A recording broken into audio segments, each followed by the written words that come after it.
Hey, we're back with the triple option. I have to be brief because we've got so much to talk about. It's signing day, early signing day with the triple option. I'm back. I have a haircut. I'm here with my two compadres, my two favorites, my two regulars, and also the man of the spaces, the king of signing day, the OG of juice, my man, Josh Newberg, who has been talking about the same subject for 47 straight hours and will continue to for these next 2 days. 24/7 Sports' Zone, and my personal friend, Josh Newberg. How you doing, brother? Oh, it's great to be back on here. Feeling good, feeling fine. This couldn't be more contrasting. I just got done doing an interview with Matt Baker, and now I'm on with Trey Rowland. Oh, sorry. They do. They call me the Matt Baker of YouTube. Yeah, I'm sure it's going to be wow. Holy hell, no wonder why you look so rough, bud. Yeah, that was a real stunner, huh? Coming right survive that. Straight from the Matt Baker interview to Trey Rowland, you know. Well, I'm sure you cut it. I'm sure you cut it short for us, as you know, as the treatment that we deserve. But boys, Adam Brown, Kevin Little don't want to sell you guys short either. How you doing? Are you amped up for this week? Feeling very small right now at the feet of Josh Newberg. Oh, yeah, big man. I'm not even on Twitter very much, and I get Twitter updates saying that you're on Spaces. I don't. Well, that's good. These guys are sucking up Josh because I still think you're a bitch. Anyway, pump the guy up that much. Jesus Christ, guys, have some self-respect. All right. We're going to talk about everything you want to know. We're going to talk about the specific guys. We're going to talk about the commits, who's going to sign early, the uncommitted, the mystery recruits. We're going to get all that. We're going to get granular. But first, Josh, and we're going to talk about all the names you guys want to know. But I want to talk about some big picture stuff because I don't think it's actually been covered very often. Mike Norvell had a very interesting job this year, very interesting strategy for the 2022 cycle.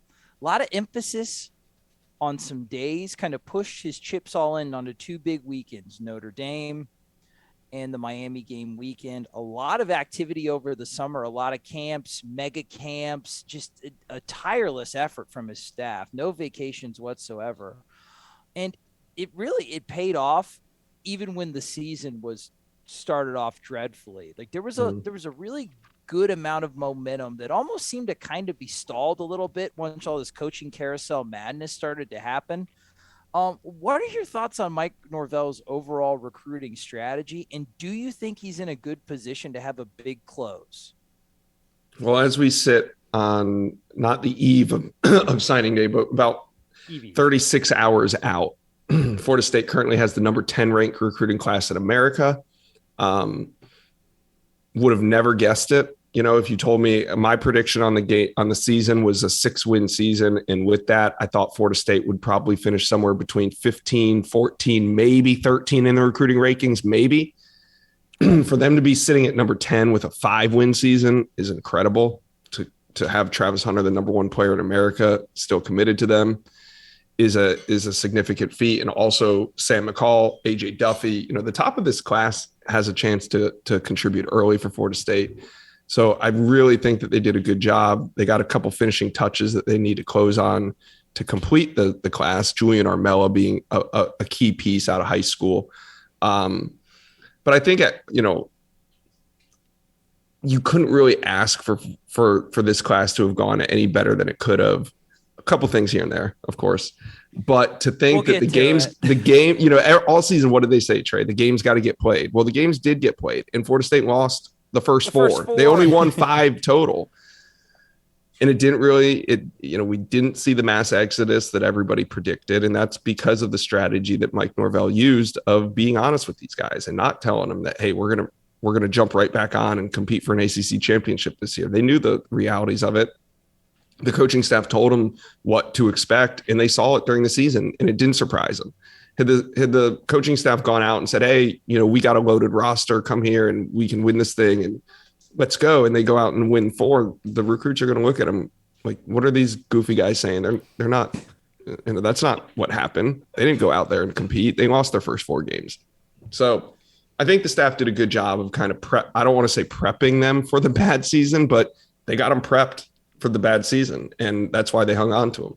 I agree, man. The blow was cushioned because it was remarked upon while the class was being constructed that somehow this class might be more resistant to a maybe bad season that could have happened.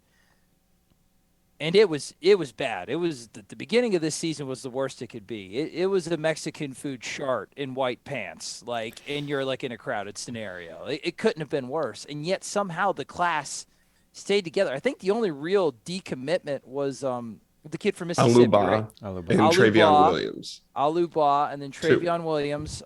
That last-ditch effort of the get well recruiting graphic for Travion's aunt for some reason didn't work. But other than that, the class is held together really nicely.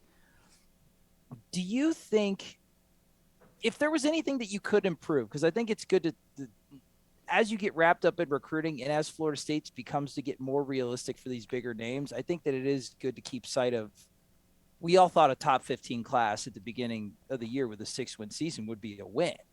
And here we are. And I feel like people are going to be disappointed with this class no matter what. Just why do you think that is other than fan psychosis?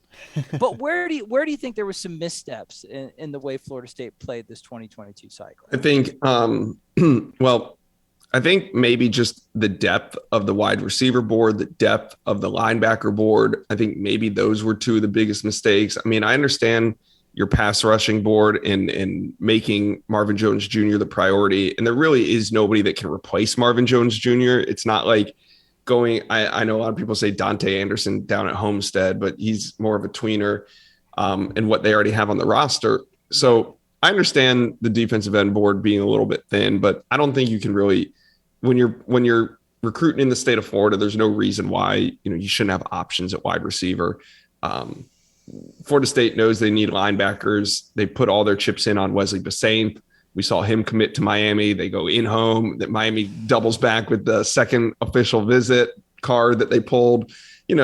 Just some good recruiting down the stretch, but there wasn't much wiggle room for mistakes. And like we said, you are a 5-win team, and they're going down the stretch and they're battling it out. A lot of these final recruitments that Florida State's in, you look at the top schools and it's like one of these teams is not like the other. Not only do the other teams have more than 5 wins, I mean, in some of these recruitments, they're going against the 2 teams that are competing for national championship. So correct. To the 4 bet. It is absolutely it's bonkers, right? The battles that Florida State's in a battle with Alabama. They're in a battle with Georgia. They're in battles with people Oklahoma. are going to be upset because Florida State might lose Javante Barnes, a Las Vegas running back, to either USC or Oklahoma. But yeah, he's got like an aunt in Orlando, right? Yeah, but still, I mean, just the fact that they're in the top 3 right now, it's legitimately for Javante Barnes, FSU, Oklahoma, and USC. Then you go like Marvin Jones Jr. It's Alabama. It's USC, UGA, FSU. You know what I mean? They're going to land Julian Armella, which is a kid that 17 months ago, the Florida State fan base, they would have killed drifters for that kid. And now it's just kind of like, hey, man, crystal ball, just add him to the pot. So it is interesting. People don't even flinch at us all crystal balling Azareyeh Thomas from Niceville High School, the 4-star DB, who is a top 100 player and had no business being an FSU recruit. At different points in his recruitment, Oklahoma was the leader. Coaching change. LSU was the leader. Corey Raymond no longer there. UF was the leader. Napier kind of messed it up when he arrived. I put a crystal ball in for him today. Zach and Chris already had one in 2 weeks ago. He wasn't a name that was on the board really. And now he's coming, and you don't really, Florida State fans are excited, but they're not. Like they should be more excited about that one. Yeah. We literally, you go from being in rock fights with Syracuse for skill guys to one of the best 100 players in the nation lands in your lap, and it's just like, yeah, whatever. I mean, he's probably the third best player in your class, realistically. Yeah. It's out of control, and maybe it is sort of just being when you're tied to so many kids being a victim of your own success. I don't want to, because I think there were missteps that we try to be objective. I think overall it's hard to say that the coaches didn't do a great job. Well, I think the missteps were maybe at those positions that we said, and also just the way that the staff makeup is. And I think if and when Dillingham leaves, I think that's going to cause Mike Norvell to really have to make some changes on the offensive staff if they're going to up their recruiting, because I think Kenny Dillingham masked a lot of the deficiencies of the offensive recruiting staff. Mm-hmm. I agree with that. Promoting Alex Atkins while so there's two good recruiters on office. There are two good recruiters on Florida State's offensive coaching staff. You have Alex Atkins and you have Kenny Dillingham.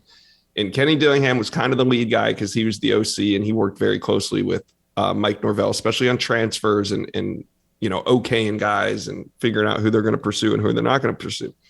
So if you move Alex Atkins to OC, he doesn't have that same, even though he's an elite recruiter on the staff, he doesn't do the same things that Kenny Dillingham did. Kenny was kind of the shark on the staff that would go in any recruitment on offense and be the lead recruiter, like Javante Barnes. Javante Barnes never got a visit from David Johnson. He got a visit from Kenny Dillingham and Mike Norvell, and Kenny went to go see him as many times as he was allowed. But why was he the lead recruiter on Javante Barnes? Why was he the lead recruiter on Kevin Coleman? Why was he, and not that those position coaches weren't involved. They were involved, but I think it speaks to a bigger problem. Why is your wide receiver coach not the one that's headlining this recruitment? Why is your running back coach the one that's not headlining this recruitment? So I think if Kenny Dillingham leaves, I think Mike Norvell's a smart man and he understands what's happening. I don't think just sliding Alex Atkins in and then promoting maybe a Tony Tokars or something like that. Tony's not going to have the same confidence that Dillingham had to walk into some of these recruitments, not right away. He hasn't really battled at this level of recruiting. So I think with the departure of Kenny Dillingham, it's kind of in the same vein as I talk about Jermaine Johnson and replacing Jermaine Johnson. You might not be able to replace Kenny Dillingham with another coach that's going to be able to do everything that he does. But you can still improve your recruiting efficiency by tinkering with the rest of the staff as well. You might not be able to fill Jermaine Johnson's role with one person, but if you remake your line, it can maybe be just as productive as it was. So I think Florida State's really going to have to make some changes here if Kenny leaves. And I'm interested to see, how that goes down, if and when all that goes down. It is a good opportunity though, because I'm with you. There's deficiencies, and we'll talk about those deficiencies here in a second. I'm glad you sidetracked to Kenny because we need to get to him. And I think there is an opportunity for the sum to be the same, but the parts that get in there are different. And I'm honestly with you. I don't know if this is the right terminology, but I think you need to make a big hire on the offensive side of the ball, especially since you just did an internal promotion with Randy Sanders at linebacker. Randy Shannon. Randy Sanders, yeah, ETSU, man. He just retired. Yeah, good year, bro. Tip to the cap. You just put in Randy Shannon, so like a solid but really uninspiring. It made sense. You've got Florida hiring a new coaching staff. You got Miami hiring a new coaching staff. I really think that they need another ace recruiter on this staff. So I think that this is a good opportunity to kind of shake it up. And at this point, Josh, we know you don't have anything official. You've been the man with the updates, the man with the Dillingham hotline. What's the latest on that? Yeah, let's get into it. 10 o'clock Eastern. What's the latest? Yeah. Well, let's start at the beginning because yesterday at around 2 p.m., 3 p.m., Bruce Feldman put out a report that was saying Oregon has interest in adding Kenny Dillingham as its new OC. And of course, I don't have any reason to doubt Bruce Feldman's reporting. When Bruce Feldman reports something like that, I look into it. So that's what I did. And obviously I'd been looking into this Lanning thing for a while because I know that him and Dillingham have a great relationship. The two are close. He was at his wedding and all that. You've heard me say it before. So, I confirmed the report that there was interest. Not only that, but at 9 o'clock last night, I reported that Kenny Dillingham had been offered the OC job at Oregon and that nothing was agreed upon or signed. And that I thought we would have an answer by the end of the day today, which today is Monday. overnight, there was reports that came out from the Oregon side of things saying that Kenny Dillingham was going to have an answer in the morning for them. That didn't happen. We went into the afternoon and I started, going back and looking into things, and I made a phone call and I put up a report at 4 p.m. saying that an agreement between Oregon and Kenny Dillingham did not happen today. Interest remains, but an agreement was not reached. And I do not expect anything to be announced either way before Wednesday or Thursday of this week, Wednesday's early signing period. So I think there's still a chance FSU could retain Dillingham. But right now, nothing's done. This pause, I don't know necessarily means anything for Florida State. I just think that they got more to work through. And it also, in all honesty, could be a favor to Mike Norvell to keep things smooth right before signing day and just, make sure that there's not just complete havoc before pen goes to paper. That's honestly was going to be my question, is that it's a really good opportunity. You go out west. You want to be a head coach out west. You want to run your offense without the specter of, we did it on the show multiple times where we speculated, like, was Kenny calling the plays here? Was Mike calling the plays here? You want to go out west, it's a young staff, really good roster. He'll get to hire the offensive staff. It'll be his. He'll get to put his stamp on it. So to me, I wouldn't say it's a no-brainer to leave, but if I was him, I would leave straight up. As far as like career advancement, he wants to get to the end goal. I get it. So my question to you, and I think you answered it, is this pause really like a reflection, a change of heart, or is this a favor to his mentor? Obviously, you don't know, but what do you think? I don't think it's a negotiation thing. I really don't. I think there's a good chance that as long as everything checks out on Wednesday, as Dillingham and Oregon have kind of talked to this point, I think it will get done on Wednesday. But you and I both know with college football, anytime there's time involved, like things can happen.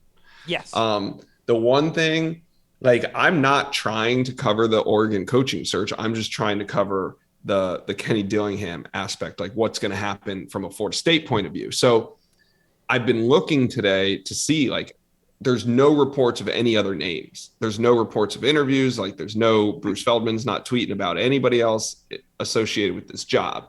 So it does lead me to believe that it's maybe just a matter of time until this thing's announced. And like I said, I don't expect that to be before Wednesday or Thursday.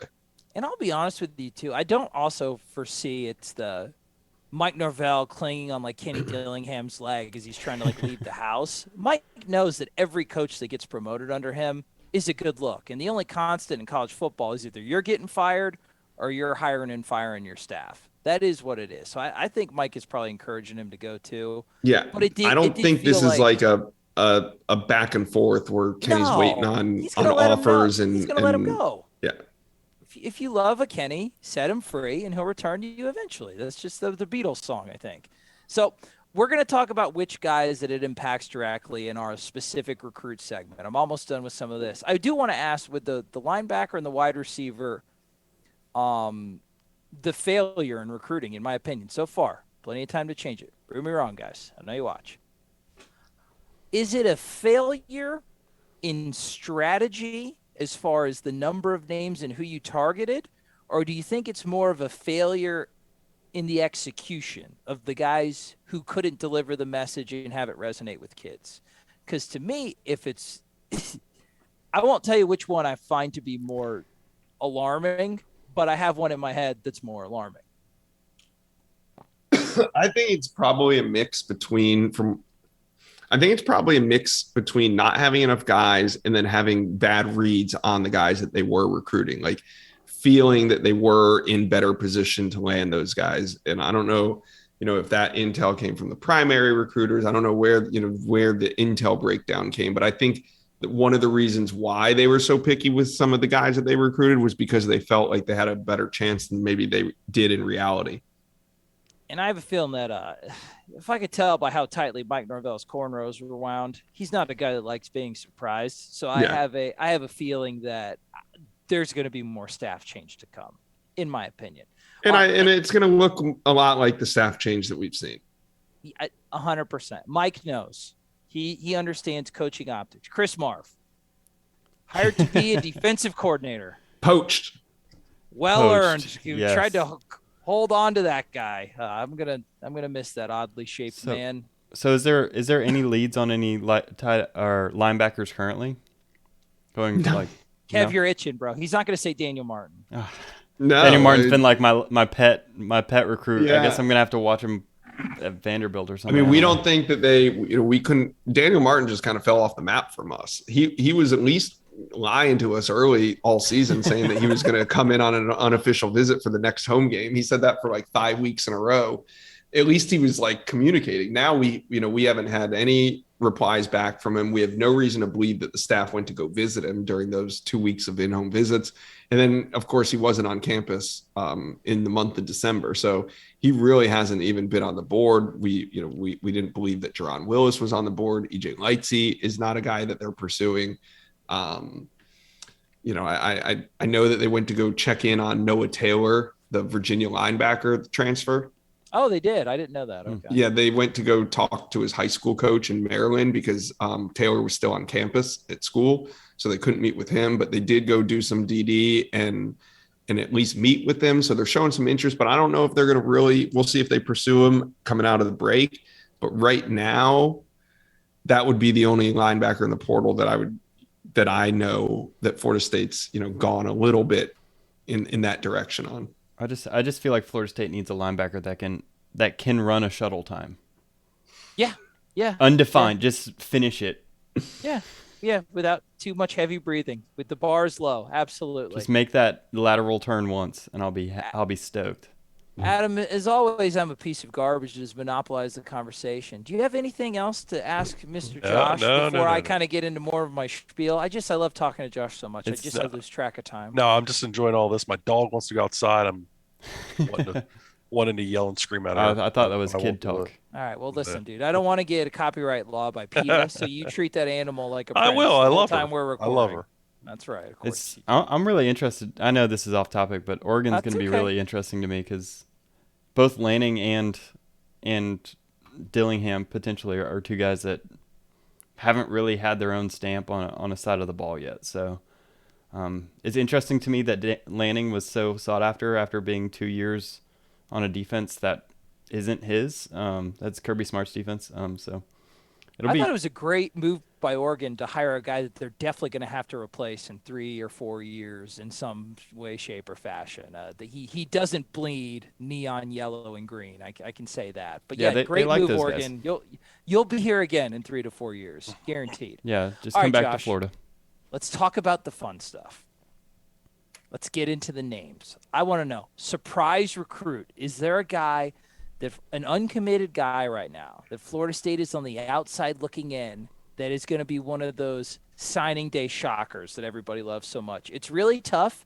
Your website, as well as Tomahawk Nation, is very well sourced, and you do a great job with the crystal balls. So if you're in the know, you really see a lot of the stuff coming. But is there anything that might even surprise a grizzled veteran like yourself? Right now, like Kevin Coleman committing to Florida State would be a pretty big surprise just with everything that's going on with Kenny Dillingham. No, it does suck. It's true. I mean, that would be a very big surprise. I got Zach, in the group chat asking where we're going to put our crystal balls on Kevin Coleman right now. And that seems like a cheat. Yeah. Well, Azareyeh Thomas from Niceville, the crystal balls have been trending in his direction all weekend for Florida State because he made it to campus over the weekend. One of the crazy ones would be Miles Frazier, the FIU offensive line made the transfer top 3. That dropped it. He's taken official visits to LSU and NC State. Those are the only 2 he's taken. And he just dropped a top 3 with Ohio State and Florida State in it, along with the LSU, 2 schools he hasn't visited. He told me originally that he wanted to visit, he wanted to decide by Christmas, but I have a feeling that that's not going to happen. I would be shocked if he announced the decision before Christmas and it was FSU. But I think he's going to go into January with his recruitment. So I think that kind of makes a little bit more sense, seeing FSU in his top 3. How much but time talk into about January a shocker. does he have? Yeah, absolutely. How much time into January does he actually have to enroll? Technically, well, not technically, but you really have till the end of drop ad. But then even then, if you're like 2 or 3 weeks out, there's still waivers and things that can get you in that semester. Mm-hmm. So 2 or 3 weeks into January, probably you can still enroll. That's a big one because there was a lot of heat at the beginning just because him and the Devontae Love Taylor factor. And then I didn't hear anything about Florida State for about a week and a half. And boom, top 3, right in the middle of the 3, might I add. Yeah, we'll see. I tend to believe if I was going to say, well, Florida State signed Miles Frazier, because we know Florida State's going to sign one center, hopefully one center transfer, probably Caden Miles. And then they're going to try to sign another offensive tackle. So I'm going to say right now, come on. If it's Miles Frazier versus the field for the next offensive tackle that's going to be transferring to FSU, I'm going to take the field. Like I definitely think that we're going to be obsessed about another offensive tackle before all this is said and done. There's no way that we just zero in as a fan base on the first offensive tackle transfer that comes in, and that's who we get. The longer it adds on, there's going to be an embarrassing social media campaign, like trying to get him to school, right? Like hashtag, well, there's people just like, yeah, I will buy all of your NIL shirts if you come to Tallahassee, Marvin Jones Jr., please. You guys got to stop, man. If you watch the show, I know you don't do it, but don't start. Just leave those poor fucking kids alone. All right. And this is their time to shine. Well, I was going to say, like, a surprise might be Cade Lyles. I know that's a guy you have talked about specifically quite a bit. That's, that they've been on, but I don't feel like that's a name anybody really hear quite a bit of. Like, we just kind of got done doing his scouting tape just in case, and how did it look, boys? Good. I think he looks really good. I think he's a hell of an upgrade. It's a hell of an upgrade at center if they can land him. I mean, does the potential exist that he's going to be a guy on signing day that drops his name in the bucket? Yeah, so that's something we kind of got off track. So the signing day does not pertain to transfers at all. There's no significance to the December 15 date because transfers just enroll whenever they enroll. Right. So that is kind of, we kind of got sidetracked on that because I do not expect Miles Frazier to commit on Wednesday or Thursday. Doesn't need to. He's got options. There's no reason to. So, but Lyles, he doesn't seem like a kid. He doesn't seem like he's that into the social media. That's the Wisconsin Center for the Uninitiated. I think when that kid announces, it'll just be like a bare bones graphic and like, hey, I'm here to work. Yeah, I'm told that's holding like a garnet and gold lunchbox or something.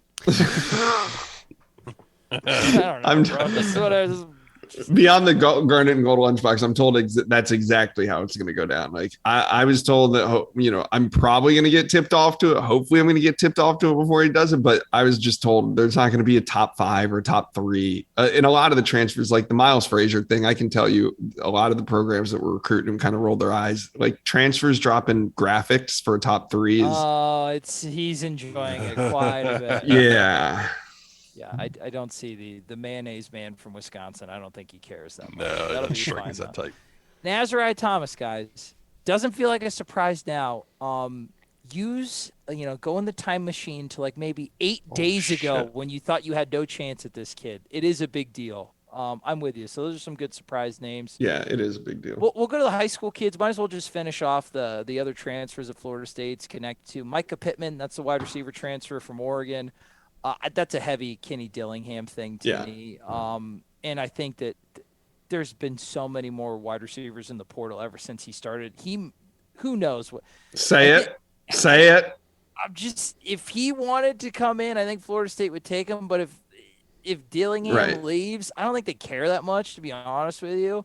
That was kind of like Kenny's pet project. So you can tell me if I'm wrong there. Yeah, and I get it why they were. He was one of the best in the portal at the time. When they were recruiting him, Tyrese Chambers, and Joshua Moore, those were kind of like, that's what they evaluated. Those were the top wide receivers that they wanted to pursue.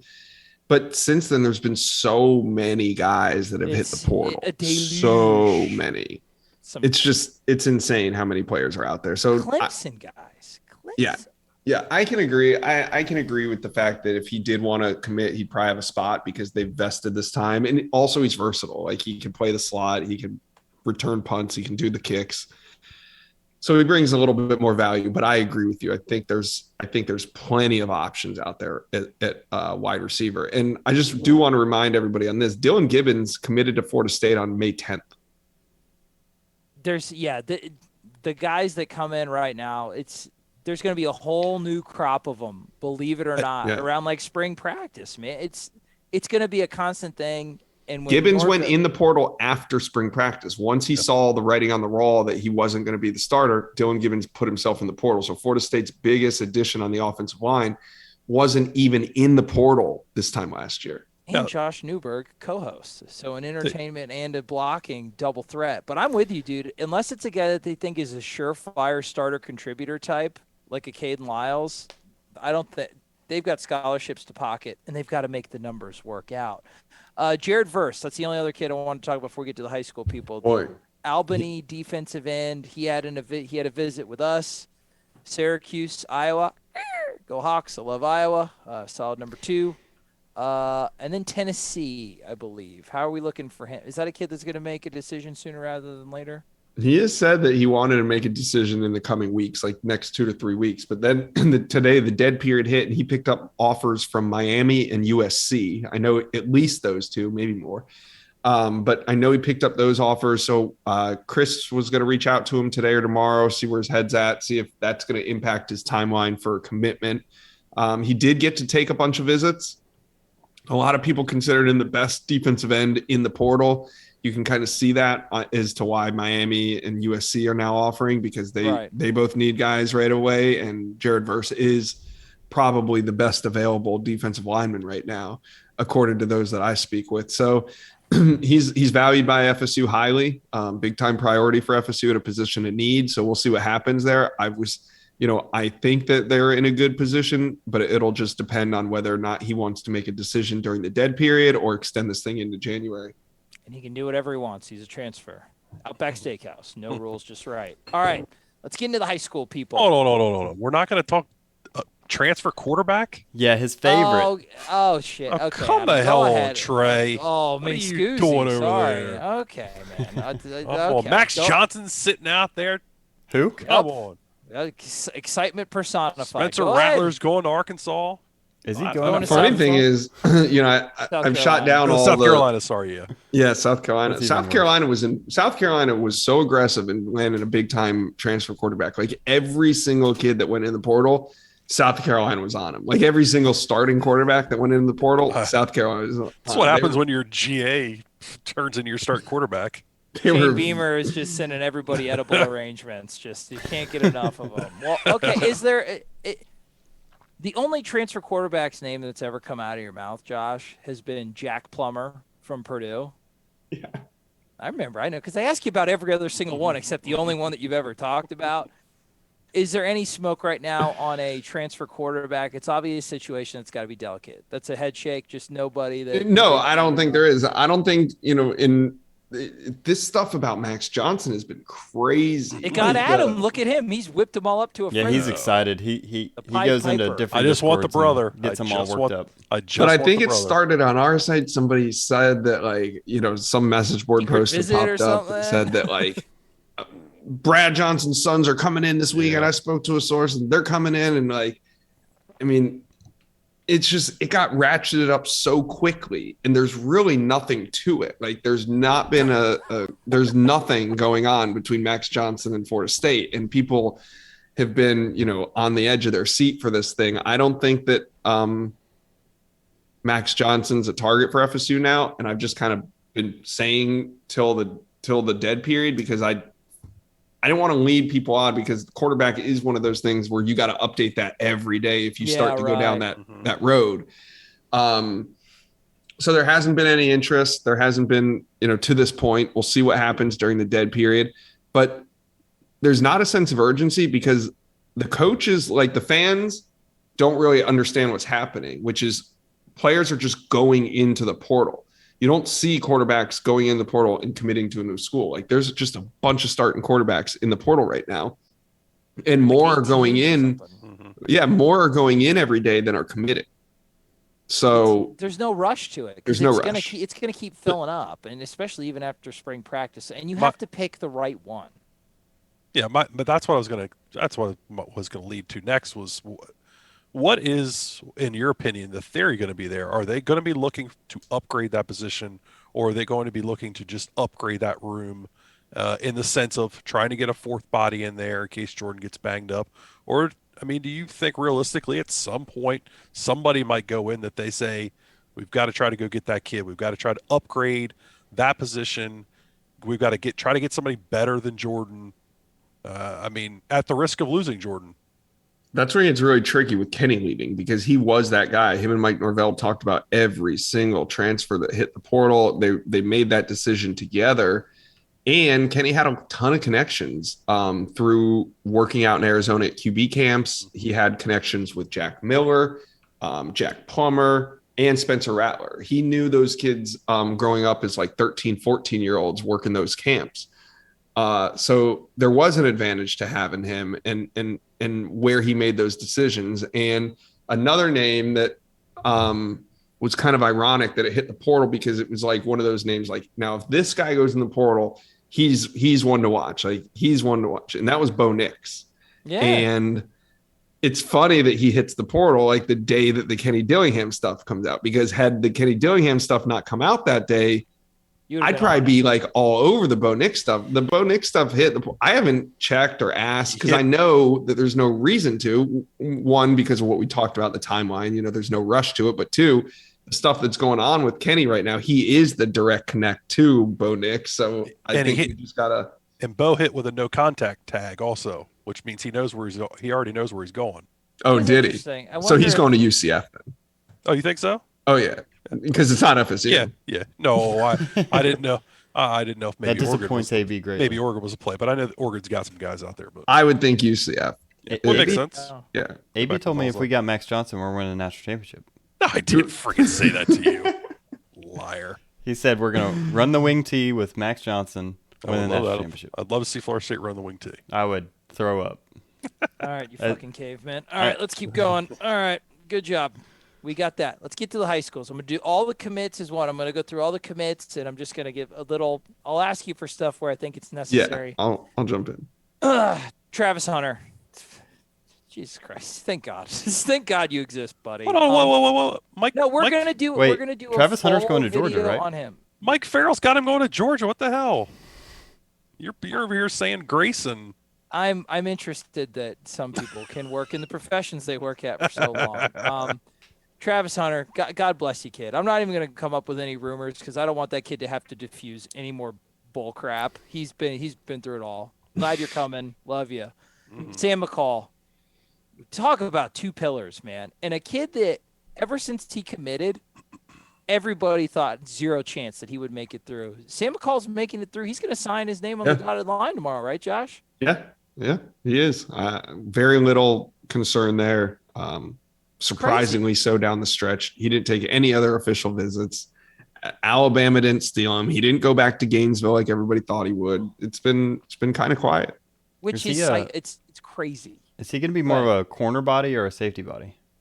Probably safety. That's what AB was saying.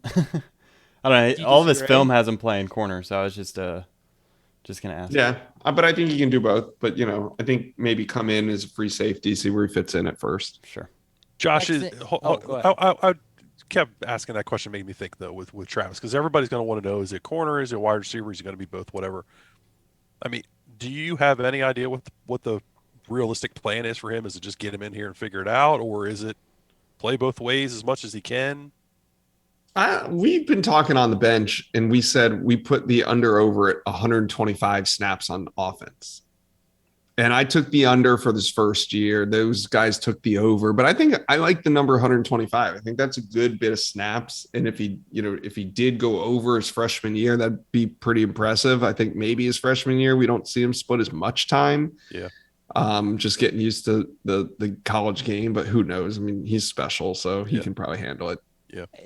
It's hard to prognosticate too, just because I don't know, dude. Well, I'm just so glad to even have that like how much of your two-way college He's player the best is damn wide play. receiver to stepped on this campus and Right, I agree. In a long time. I've said that a lot. Once again, Dios mío, Travis Hunter. AJ Duffy, the quarterback, the high school quarterback, handpicked. A lot of people were freaking out when Kenny. I mean, everybody thinks Kenny's going to go to Oregon, but I think you summarized it nicely, Josh. He doesn't have a better option than Florida State. And Kenny Dillingham runs Mike Norvell's offense. I feel no issues with AJ Duffy. He didn't take any other official visits. He wasn't entertaining in-home visits, to my knowledge. We're 2 days from signing day. If Kenny left today, I mean, like I said, what's he going to do? He enrolls in January. He's coming at FSU. Right. I agree. Jalen Early, another rock solid kid. Really, really good prospect, guys. That's a 4-star prospect that a 4-star offensive lineman. We would have killed people for this. We would have sold drugs for this as a fan base. I mean, Pope, right? And it's gone. Yeah, because we landed one in like 3 years. He's a really good prospect, man. So Jalen Early, rock solid there, no issues. The next 2 names, these are interesting. Antavius Woody, lineman from Lafayette, Alabama, and Devon Mortimer, the recent composite 4-star slot wide receiver, the only wide receiver that you have committed in your class. Woody, apparently there's some issues with qualifying. He may not be sent a letter of intent on Wednesday. And Devon Mortimer, a guy who was rock solid, got a better offer than people thought at the time than he deserved with Florida State, had a crazy senior year, and now he's cheating on you with a dork like Scott Satterfield, a couple of OVs his last weekend. Now people are worried about Devon Mortimer. I'll speak for myself. I think if Woody can get his qualifying stuff in order, he's going to sign with Florida State in February. And I think Devon Mortimer, besides the weird South Florida stuff, I think he's going to sign with Florida State on Wednesday too. I think probably a good chance. The Mortimer stuff is more probably annoying to the staff right now than anything. Oh my God, yeah, dude. Because Mike Norvell did the in-home visit with him. They let him take that visit to West Virginia.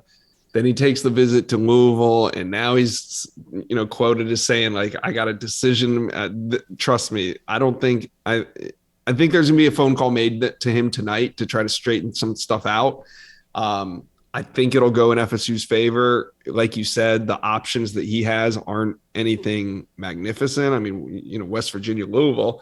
So I think he ends up signing with Florida State, but there's a little bit more drama here at the end than FSU coaches would have liked. I think if that poor young man does sign with Florida State, he's going to have some very interesting conditioning when he gets on campus. I can't imagine they're appreciating this too much. It's called the de-recruitment process. Yeah, it's going to be the kick your ass process. Weird, poor Zach, man. He's got some of the interviews I have to read. Just an odd interview. I still think he signs, and he's an awesome player, and he's our only wide receiver, so covet him. But that's all I got there. The rest of the guys are rock solid, and I think they make up a really good foundation of the class.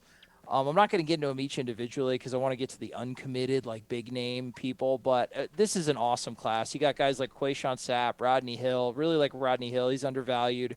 Aaron Hester's a good guy coming off the edge. A true tackle, and Dautry Richardson, a kid that's going to need to be a little bit of reshaping, but he's got a nice frame. Omar Graham had a killer senior season, and he's your only linebacker. And my favorite personal recruit might be Kanaya Charlton, just for the way that his body is composed, like a big old candy apple. I love him. Is there any chance? Is there any chance that Brian Courtney plays linebacker? Yeah, sure. There's a chance. When it gets that far down the list, Josh is he's not worried about it. There's so many tight ends. Let's talk about the targets. First one, Marvin Jones Jr. I got him crystal ball to Alabama. I know you do. With a confidence of 8, because all your crystal balls. Do you agree with that? Yeah. Do you understand? So a one crystal ball, it's like, dude, just don't even do it. Like, there's no point. Like, it makes me want to. It just drives me insane. Like, how can you make a prediction with a confidence level of 1? Just stay at home. Don't log on to your computer. Just hold it, dude. I don't know if the CBS people are holding a gun to your head. There's like a crystal ball, like deadline drop date. If you got anything less than an 8, I'm with you. Don't drop it, dude. It's fine. Because then you're just guessing like us, and we want to think you guys are smarter than us. Josh, you are. Some of your people aren't. All right, moving on. Marvin Jones Jr., you got to go to Alabama. To be quite fair, the smart move is to go to Alabama. The proven move. It's a factory. You're going to win. Nick Saban's going to play you. Your best friend's there. Bro, I think it's going to be a weird LaMarcus Joyner thing. I think he's going to go to Florida State. And I think they gave him just enough of a reason to. And I think he will. I wouldn't feel confident enough to drop a crystal ball referring to my little rant just later. I would keep it to myself. But I think it's like a 52 to 48 chance. I lean Florida State, dude. It's vitally important. He's one of the best players in America at a position of extreme need for Florida State. They haven't landed a prospect like him on the defensive line out of high school since Brian Burns, and it's been a while now since him. They've put in a ton of time and resources into recruiting Marvin Jones Jr. It'd be a huge get. It would be a signature recruiting victory for Mike Norvell. I mean, I could go on and on about it's how a LaMarcus Joyner type moment. Yeah. It could be a LaMarcus Joyner moment. Does anybody feel confident? Does anybody have a clue where he's going? Like, and I don't mean maybe necessarily in your network, but Josh, I know you're connected with a lot of these schools. No. And Tim Watts is obviously great at Alabama 24/7. Like, I mean, do they have any sense of confidence that he's going to pick them, or? I can tell you he hasn't informed any team yet. So any prediction, and I'm the first to say I'm just making a projection here, which is interesting. He hasn't told any team. So, all the teams are still working him. Like, I know Florida State is still in touch and making phone calls. Even during the dead period, you're allowed electronic communication. So I know they're still in touch. They're still battling. I don't know if he's made his decision personally. Like, I don't know if he's informed his family yet of his decision. So we'll still see. I think I'm going to ride this Alabama crystal ball through signing day, but I think he should. To me, it's a almost wise choice. It's almost like the inverse of the Basaint thing. You could tell the kid really wanted to go to Miami no matter what. And Miami's given him every reason not to. I think Marvin Jones Jr. does want to go to Florida State. And I think we've given him just enough of a reason. Obviously, it's not a perfect comparison because we're going against Nick Saban in Alabama. So, dude, whatever he does, but just the fact that a 5-win Florida State team could be in it at this point to where people don't know, it is. And I mean, UGA was pressing him this weekend. They got him on campus for the final visit. Like, Lincoln Riley's got him out at USC. I mean, yeah. And I slight Trey Rowland pick for FSU. Kevin and Adam, I want to get through all the other people. What do you guys think? Quick, FSU or Bama or somebody else? I've been Bama all along. I think there's confidence he's going to go to Florida State. Kevin? I don't know what the kid's thinking. I think if I were him, I probably would be putting on a crimson hat, not a garnet one. But I hope he's different than me. All right, bookmark this down, or I make all you guys look like nerds. All right, Kevin Coleman. We talked about it. Josh, you would be surprised. Would you be surprised if Kevin Coleman signed for Florida State or just signed in general with all of the upheaval going on? Would I be more surprised if he signed with Florida? I mean, right now it's so crazy. It's just so crazy with Kevin Coleman. I almost think it's a better opportunity that he just because he can enroll early. It might be like a Zach Evans type deal, right? Where he just goes, dude, I'm just going to wait for it all to shake out before I do anything. He could do that. But it could also just be the same situation that Florida State finds themselves in with Azareyeh Thomas, that it could be the reverse with Miami. Like, Kevin Coleman could just fall in Miami's lap out of nowhere. Could happen? If Kenny goes to Oregon and doesn't recruit Kevin Coleman to Oregon, then it's Miami, in my opinion. Are there any recruits that Kenny Dillingham would actively recruit that he was recruiting at Florida State? I don't know. Based on his relationship with Mike Norvell. Well, I don't think so, because they're all going to be signed by December 15th. Now, if Kevin Coleman keeps going, and Kenny's gone, we'll have to see. I don't know. I don't know the answer to that right now. All right. Interesting. If Kenny somehow magically stayed, you think he's a Nole? I have my crystal ball pick on Florida State right now. That's the feeling I was getting before all of this, that it was going to be FSU. There was a lot of confidence, even when he was on the campus in Coral Gables, that he was still coming to FSU when I was talking to my sources. So it's still debatable if Kenny wasn't leaving on where Kevin would go. But I think with him leaving, if he does leave, then I think that might put Kevin Coleman right in Miami's lap. When's the last time you visited campus? Kevin, September. Yeah, it was Notre Dame. I don't see that happening. Yeah, it's been a while. One to watch. Nigel Kelly, I don't even want to spend that much time on it. He's dropping like top fives like 2 days before like signing day. Just the most quintessential South Florida recruitment of all time. I think he ends up at Miami with Cristobal being there. I mean, he's not Florida State. I don't think he's us. Kendrick Law, that's another kid I don't really see being with us. There's a chance, though. I think pretty good chance with either of him or Earl Little. But if Marvin Jones Jr. is going to Alabama, if Alabama had room, Earl Little's going to Alabama. No questions asked. We think. And and I think Alabama has room. But again, with the coaching change, Miami's become a viable option for Earl Little down the stretch, too, which they were not prior to the Mario Cristobal hiring. So is Florida State second or third for Earl Little right now? I would say second, but, it doesn't really matter. Second matters a lot. It's funny when second matters. Second matters like in the spring. Second matters in the summer. But then all of a sudden come the fall, like second doesn't really matter. Zero sum, bro. Yeah. It really is.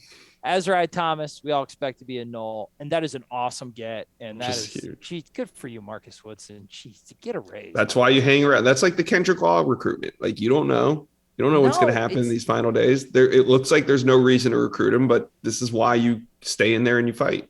And that's why it's the first time in a while that Florida State is in. There could be some shocking, like they could land a Kendrick Law or an Earl Little.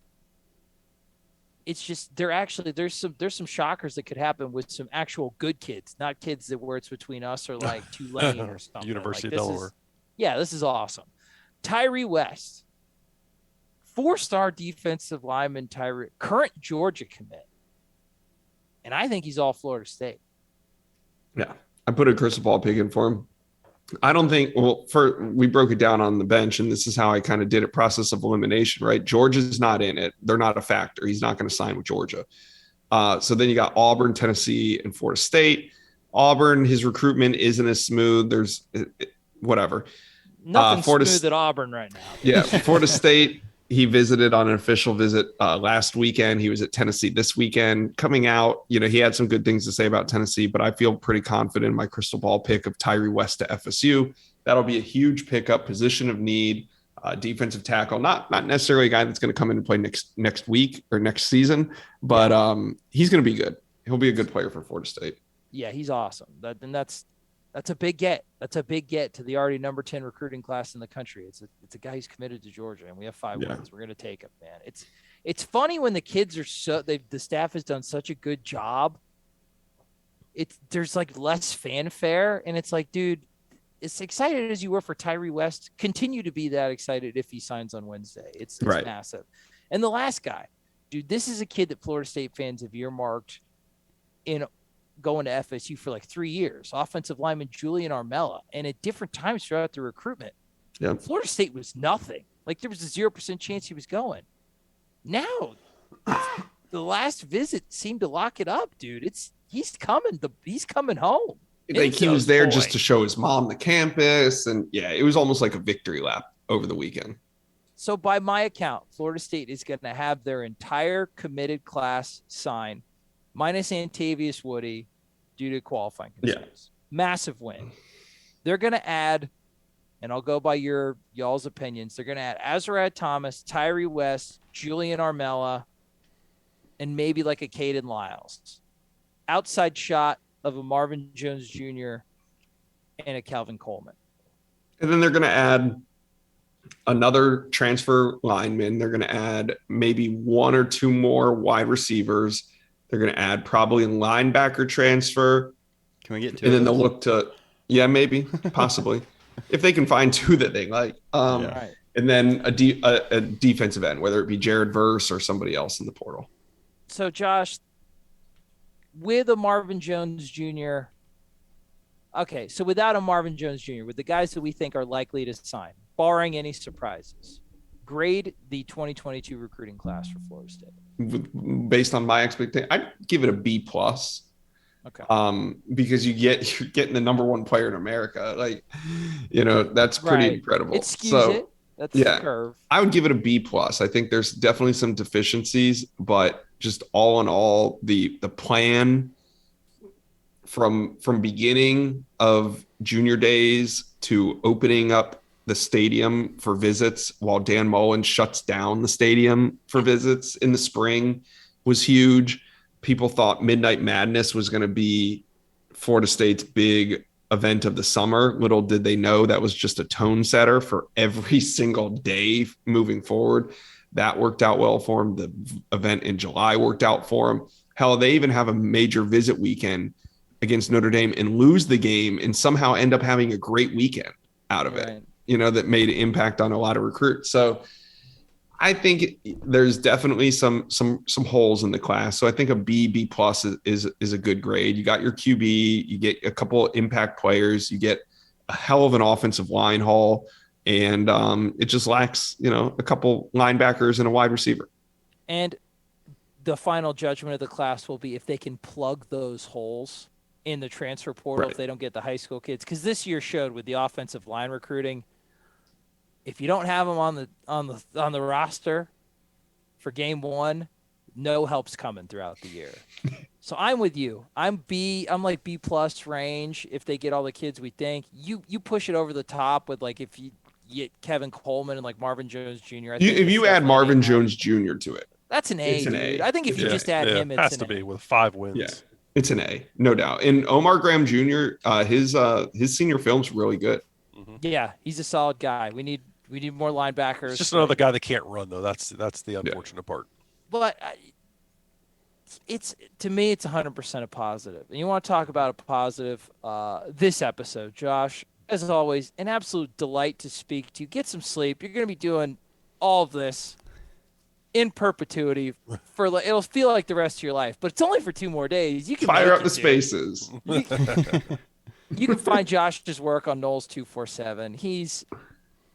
He's the best in the biz and a personal friend. I love you, Josh. That's right. We don't do this. We don't do this enough. Anytime. Kevin and Adam, anything else you want to say before I had one more question before I signed off. Okay.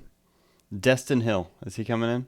Oh, God. He's expected. No, I mean, it's a good question. Yeah. I mean, he kind of counts as this recruiting class, right? Like, yeah, because I would really go scorched earth on wide receiver recruiting if he doesn't make it in. Because in my stance on Destin Hill is like, he doesn't answer the phone. He doesn't reply to anything. He doesn't put out any messages. He doesn't tweet. He doesn't Instagram. He doesn't do anything.